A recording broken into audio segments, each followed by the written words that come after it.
एक विद्वान पंडित जी काशी से वापस लौट रहे थे। जब वे घर पहुंचे तो किसी ने उनसे अचानक पूछा, आप काशी से सभी विद्याओं का ज्ञान लेकर आए हैं। क्या आपको पता है कि पाप का बाप कौन है? यह सुनकर पंडित जी ने बहुत सोचा।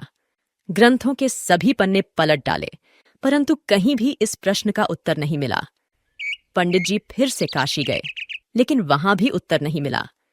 हताश होकर उन्होंने निर्णय लिया कि जब तक इस प्रश्न का उत्तर नहीं मिलेगा, तब तक वे चैन से नहीं बैठेंगे। वे कई तीर्थों और विद्वानों के पास गए, लेकिन कोई संतोषजनक उत्तर नहीं मिला। एक दिन वे एक नगर से गुजर रहे थे। वहां पर एक वेश्या, जो नियम की छाया में बैठी थी, ने पंडित जी को देखा और अपनी दासी से कहा, यह पंडित जी बहुत विद्वान मालूम पड़ते हैं, लेकिन यह उदास क्यों हैं? जाओ पता करो।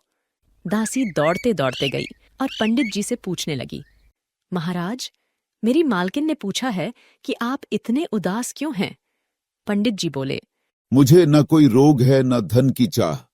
इस बात से उदास हूं कि मुझे एक प्रश्न का उत्तर नहीं मिला। दासी ने पूछा, यदि आपको कोई हानि न हो तो मैं आपका प्रश्न जान सकती हूँ।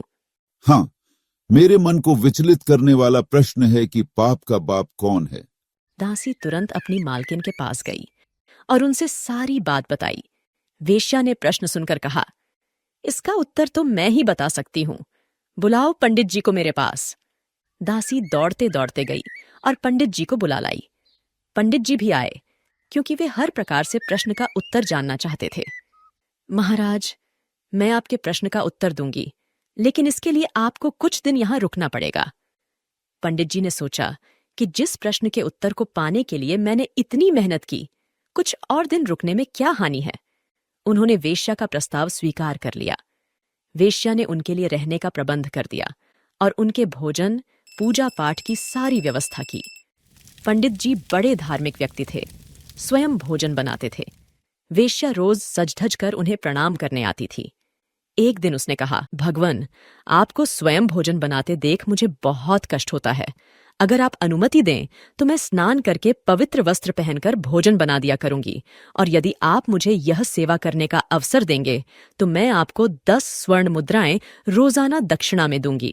आपकी सेवा करने से मेरे पापों का भी उद्धार हो जाएगा। पंडित जी के सरल हृदय पर वेश्या की नम्र प्रार्थना का बहुत असर पड़ा। पहले तो उनके मन में बहुत हिचक हुई, किंतु ठहरे लोगों ने प्रेरणा दी कि अरे भाई, इसमें हानि क्या है? बेचारी प्रार्थना कर रही है, स्नान करके शुद्ध वस्त्र पहनकर भोजन बनाएगी, और यहाँ कौन सा अपने गांव का या घर का देख रहा है। 10 सोने की मोहरें मिलेगी। यदि कुछ गलत लगेगा तो बाद में छोड़ देंगे। पंडित जी ने वेश्या की बात मान ली। वेश्या ने बड़े प्रेम से भोजन बनाया। बड़ी श्रद्धा से उसने ब्राह्मण के पैर धोए, सुंदर पट्टा बिछा दिया और नाना प्रकार के सुगंधित पकवानों से थाली भर दी।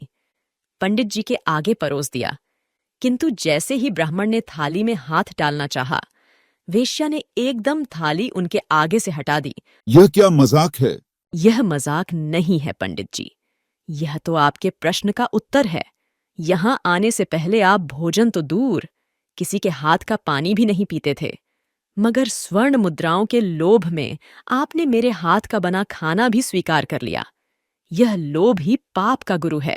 दोस्तों, क्या आपको वेश्या की बात सही लगी? अगर हाँ तो कमेंट करके हमें बताइए। दोस्तों, अगर आप अभी तक हमारे साथ इस वीडियो में बने हुए हैं तो कृपा करके बताएं कि आप हमें किस प्रदेश से देख रहे हैं, ताकि हम आपको आपके अंचल की कहानी बनाकर दिखा सके।